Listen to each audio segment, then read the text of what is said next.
Isn't it good to be in God's presence? Isn't it good to just sort of breathe? Just breathe. This links in with where we're going this morning. So last week we were looking at being with Jesus, why that's so important, why it's so important to abide in him, to make our homes in him and to allow him to make his home in us. This week we're going to look at, well, how do we do that?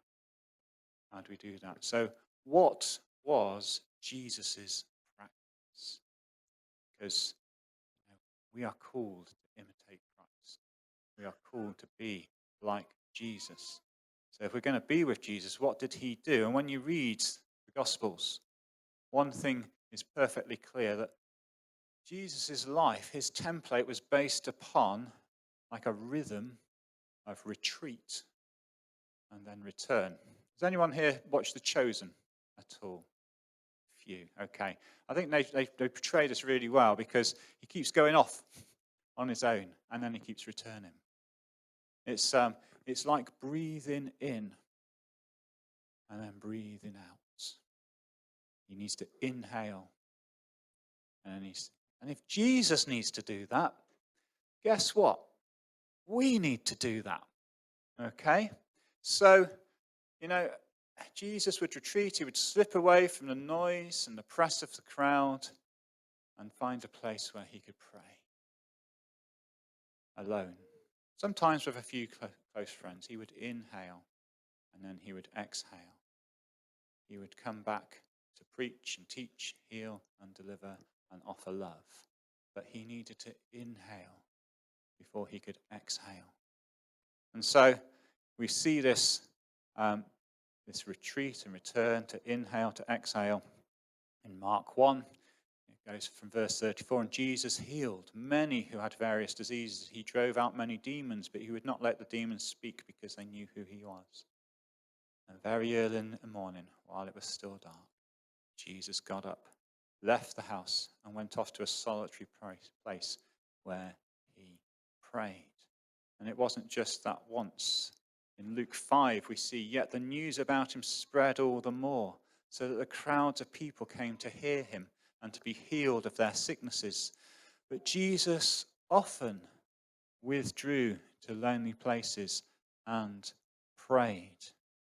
And even in the Garden of Gethsemane, when Jesus knew he was about to be arrested, Jesus went out as usual. It's a practice. It's what he did. It was the rhythm. It's him breathing in and breathing out. It was natural. It's what we all do. We don't even think about it. It was his rhythm of life. As usual, he went to the Mount of Olives and his disciples followed him. On reaching the place, he said to them, pray that you don't fall into temptation. He withdrew about a stone's throw beyond them, knelt down and prayed. So for Jesus, it was a practice. For Jesus, it was his life rhythm. What about for us? Are we breathing? Are we making that space to inhale so we can exhale? Are we only breathing little breaths? Do we need to breathe deeper? Take in more of what God's got for us? This morning I want to sort of explore, how do we breathe God in? How do we inhale that we might go out in his fragrance, in his love, healing and teaching and doing all the things he did?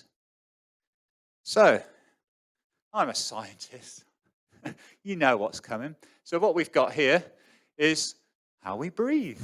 Okay, so we've got our nasal cavity, pharynx, larynx, and so on, and we've got our lungs. And in a way, I think this model is, it's interesting that Pete was saying this morning that actually, when Mike's lungs weren't working, he wasn't able to, if you like, he was in danger of dying. He wasn't able to get rid of the carbon dioxide. So when we breathe in, the first thing that needs to happen is we need to make space. And our diaphragm moves down and makes space. I'm going to give you all a little model. So I'm going to give one model to this row here, and you can pass it around in a second. We'll have 2 for the centre, because you're the biggest. There's the and Joe one. And I'll give one over to Rachel. Sorry, you got that one. That one to Rachel. And then we'll have one over here for this side. Okay. So this is some model lungs, which I'll show you in a second. But we need to make room inside our lungs to allow the air to go in. I'll show you how it works in a minute. I was looking a bit confused at this point in time. And so you can sort of see the air goes in. And the air represents God's Spirit. We need to make room inside our lives for God to come in. So the diaphragm goes down, it makes the room, and it just happens, okay? The air just comes in. It's waiting to come in. When we make room, it comes in. Nothing else needs to happen. We just have to lower our diaphragm, and the air will go in. So let's try this together. If we're going to make room for God, so I've got a slightly bigger one, so those that haven't got one close to them can maybe see. The diaphragm, well, this is slightly more accurate because it's got 2 lungs. Obviously, yours is slightly smaller. It's only got the 1 lung. And the diaphragm is this bit at the bottom. Okay, and when we deliberately pull down on the diaphragm, you should see your balloons inflate and deflate. Yeah? Okay? Because we have made room for the gas to come in. And if you put your ear close, you might be able to hear. I just hold the microphone. So.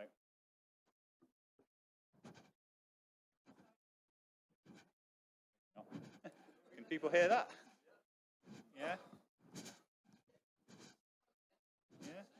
So you can hear the air going in and coming out. Okay? Now, so, if we don't breathe, guess what happens? We die. Okay, which was, what Mike was in danger of doing. And the reason we die is because the gas exchange stops taking place. Now, physically, we need to take in oxygen because all the cells in our body need oxygen to survive. But not only that, as Pete said, we also need to get rid of the waste. We need to get rid of the carbon dioxide. And so that gas exchange needs to happen to keep us alive. We breathe in, we absorb the oxygen, not all of it, about 4%, and we breathe out. But we breathe out, not the carbon monoxide. Hopefully we're not breathing too much of that in, otherwise we won't last very long. But carbon dioxide, we breathe out, okay? But both of those gases are poisonous if they stay in our bloodstream. Carbon monoxide a bit more than carbon dioxide. But if we don't breathe it out, we don't get rid of the waste, then we'll die. So if we stop breathing, we're not going to last very long. And spiritually, if we stop breathing, if we stop inhaling, we're not going to last very long. We're going to wither and we're going to die. That's when the branch has been removed from the vine. It withers and it dies. And so we need to learn, and I think a lot of us, a lot of the time, we're sort of in this state. We've basically, the pressures of the world have pushed up on our spiritual diaphragm, and they have collapsed our lungs, and they have forced God out. Yeah? I know I'm in this state a lot of the time. The pressures of the world, and think about what is stopping you making room for God. All sorts of things, whether it's work, distractions, TV shows, all sorts of things are stopping us making room for God. Because unless we make the room, God can't get in. Yeah? Maybe we need to learn to breathe again. Maybe we need to learn to breathe a bit deeper. At the moment, I'm probably just breathing a little bit because each morning I'm making a bit of room for God for 10, 15 minutes before I go to work. And you know what? That's the best part of the day. It's the best part of the day. And, it's about, okay, can I make more room for God? What can we do to be making more room? So, where are we at? What is stopping us from breathing deeply of God? So, that's what our lungs should be doing. So, if you want to just pass it around and have a bit of kinesthetic appreciation. So, have we forgotten how to breathe? Do we need to? Bev, I'll come to you later. Okay. Okay. All right. Yeah. What's crushing down on our chests then? What's stopping us from making space for God to come in? So, where does your mind go to automatically? What are we abiding in? Remember last week we talked about the importance of when we finally find that bit of space, what are we thinking about? Have other things come into that space which God should be occupying, which we should be abiding in, but actually other things are crushing us. All the worries and the anxieties and everything else are just coming in and are crushing us. How can we release that? What is the practice that's going to help us to do that? In the Bible it says, our bodies are temples of the Holy Spirit. And the Holy Spirit is just waiting to come in, if only we will give him room. If only we are going to make space for him to come in. Because if that gas exchange does not take place, where God's life-giving oxygen comes into us and the power that brings to every cell of our body to move us, whether that's in compassion or love or whatever good thing, that good fruit that we talked about last week. If that life-giving Spirit of God is not allowed space in our lives for that gas exchange to happen, for him to impart Jesus in us, and at the cross where we can then release all the poison that sin has created within us, that his blood, as we're going to just remember later, has washed away. If that gas exchange doesn't happen, if we don't allow God's Spirit in, if our lungs don't inflate with the air of God's Spirit, then his power doesn't come into us. All we've got to do is pull down, give him room, and he will do it. He will do it. So, to breathe, you need to make room for the air to flow in. Only when the air flows can the life-giving gas exchange take place. So first of all, we need to unhurry our lives. Okay? We are called to do less, not more. It's not an addition, but a subtraction. It's not about increasing the complexity of our lives by apprenticing under Jesus, but it's about pursuing simplicity. Most of us have got too much going on. Yeah? Too much going on to add Jesus into our busy schedules. So there's no simple way to follow Jesus without unhurrying your life. Hurry is the number one challenge to following Jesus. It's actively fighting against you. It is actively pushing God out. This is hurry doing this. This is hurry. All the things we've got to do, all the pressures of work and life and everything else, all the hurry, all the distractions, it's all pushing God out. We need to unhurry our lives. We need to make that space. It's hurry that is causing us to be anxious, far from God, spiritually shallow, and maybe stuck in some self-defeating habits. So we need to take intentional steps to slow down. And as we said last week, if we're going to slow down, there may be some things we need to leave behind. There may be some things we need to sacrifice, all right, that to take up our cross. So most of us, that might be, we might need to maybe make that decision to cancel the odd digital subscription. or not binge watch whatever it is that we're watching, or it might be we need to bow out of an obligation or two, or just watch TV, or just go to bed earlier so that we can get up earlier maybe to pray. And, just to make space in our day, to pause, to breathe, to abide in God. So we need to unhurry our lives. So all of us have got busy schedules. Okay. And I suppose we need a motivation to do that. What is our motivation to do that? Now, when I was thinking about this, I was thinking about sort of exercise. And exercise is good for me, but sometimes it's not easy to do. Sometimes you think, oh, I can't be bothered. But I know now that if I do go to the gym or do go for a run, it's going to do me good. And I'm going to feel better. And it's going to help not only my physical body, but my mental health and all sorts of things. And because I know that, I will make room for it in my life. Is that the same with us and God? Do we know how good God is? Because if we did, if we knew how much he's going to give us, how much life he's going to give us, how much, if you like, joy we're going to get, then we would do everything we could to make room for him. We would go out of our way to make room for him.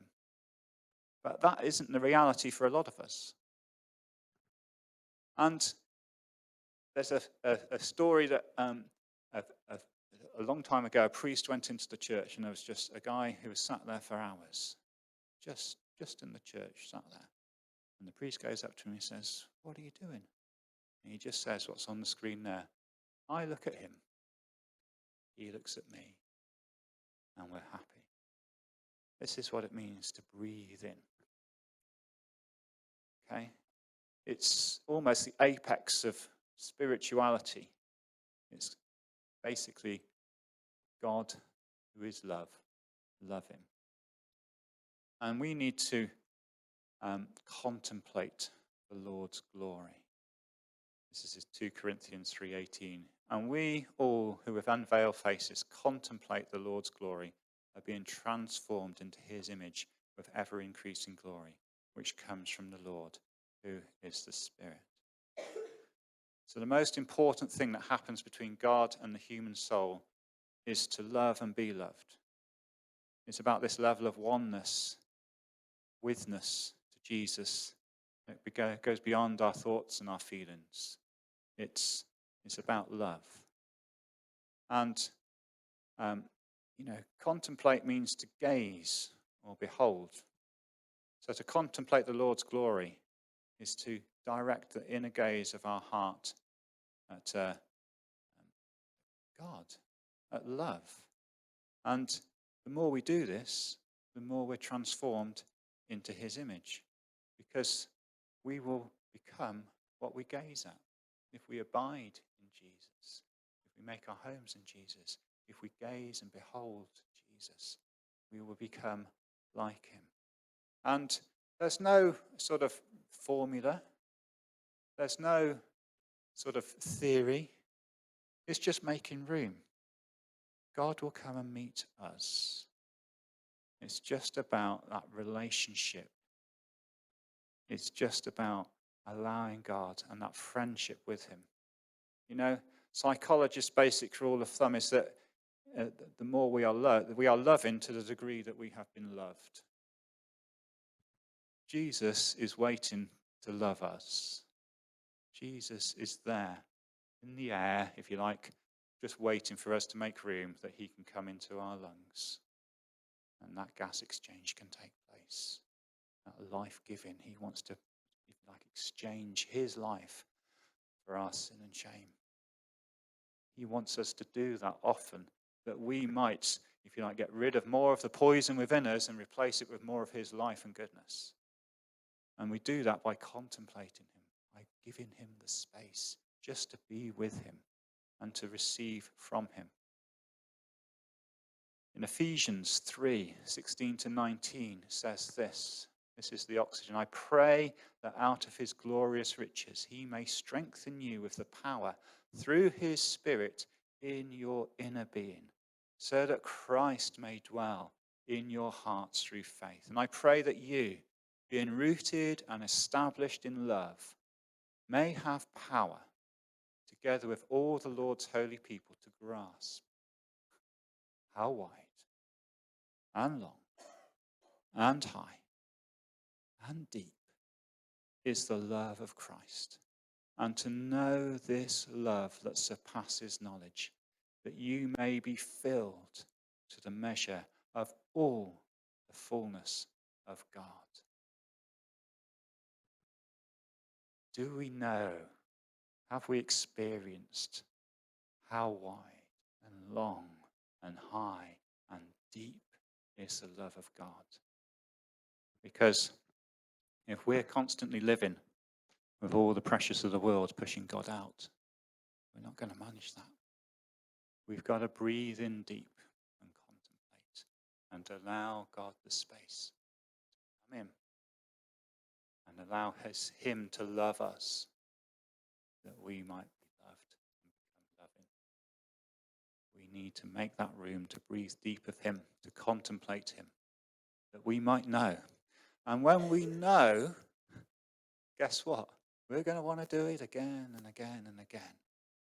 Because just like when you do the exercise and you feel good after, and that gives you, if you like, the motivation to do it again and again and again.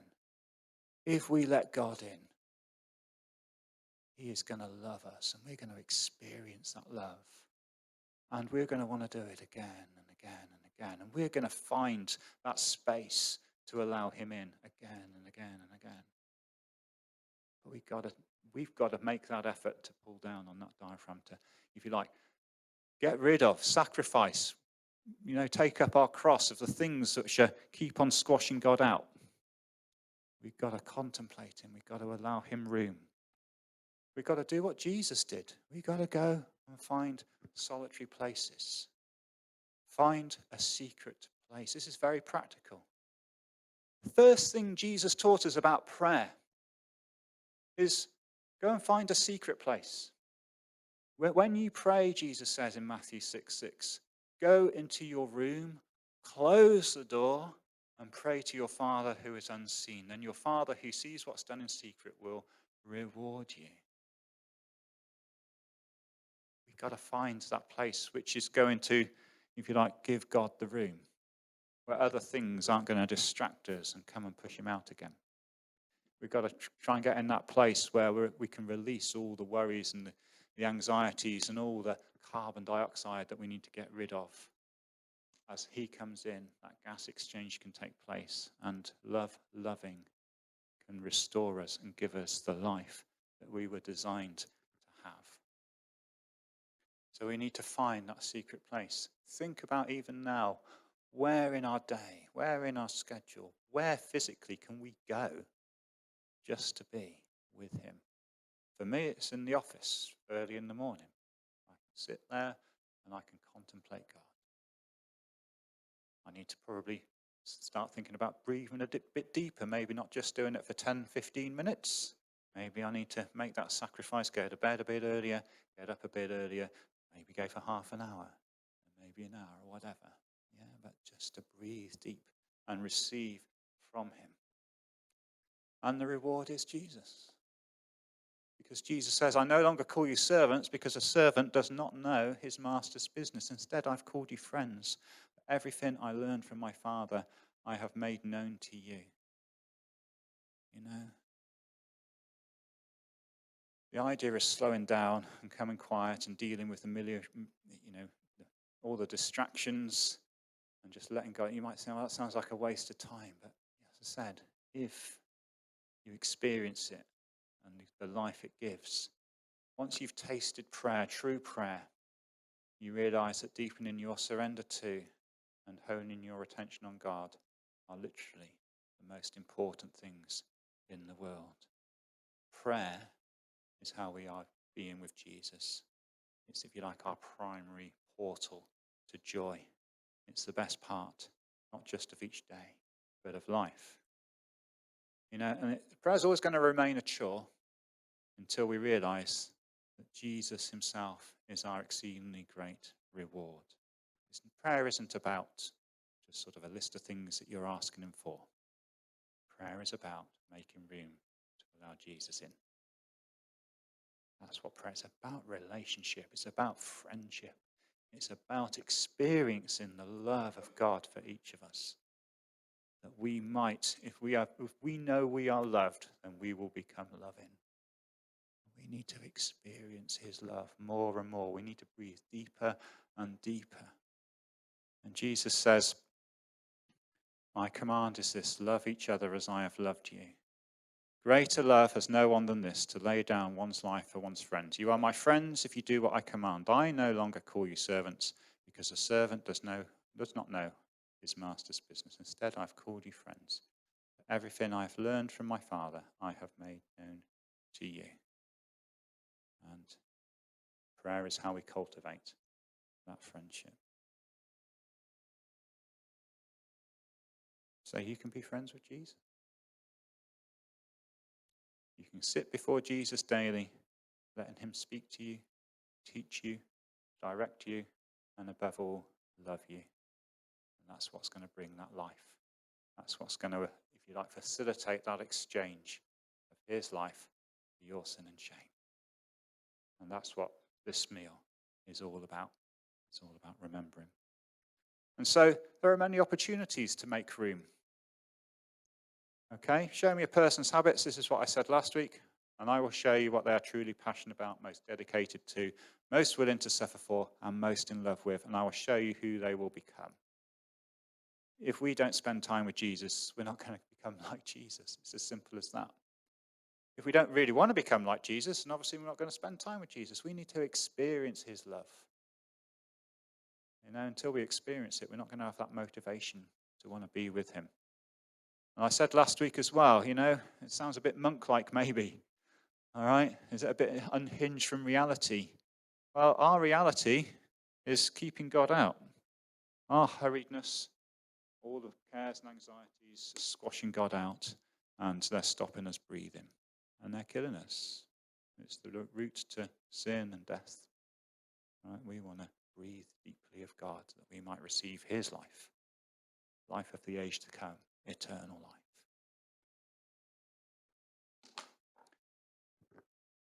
So the question is, what if we're the ones who are unhinged, those of us that are distracted and watching Netflix and doing all the other things, we who would rather binge on Netflix or go shopping or play fantasy football, me and Pete sometimes fall into that, than commune with love-loving, who are wasting our lives on trivial things.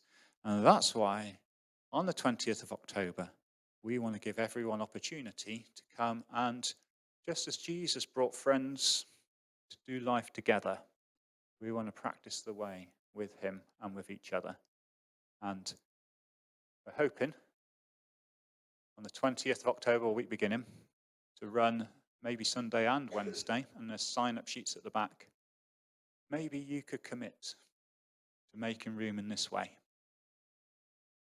to actually come in and, if you like, sacrificing whatever else it might be, whether it's that TV program, whether it's that R&R that you need after a long day, whatever it is, can you maybe make room to allow God in a bit more, to breathe a bit deeper, that his life might come into you through this course?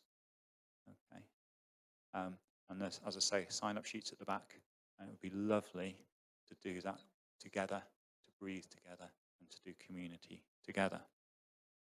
And so we're going to come to communion. And here is a chance to make room, to let God in, to just in the stillness.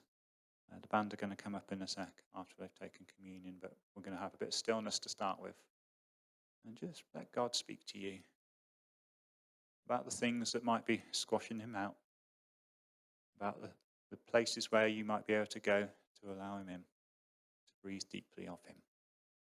Because my command is this: love each other as I have loved you. Greater love has no one than this, to lay down one's life for one's friends. That's all Jesus could do. He gave all he had. All he had. He laid down his life for his friends. It's each one of us Jesus considers as his friend. And he's laid down his life for his friends. And he's called us to remember that, to contemplate that, to gaze upon that, to behold that as we take communion this morning. You are loved. This and that are the demonstration of that love. We're going to allow him in. And we're going to allow him to love us, to impart his life in us, and to take away the sin and the things that are causing death within us. We breathe him in. Let's inhale him this morning as we come and have communion together.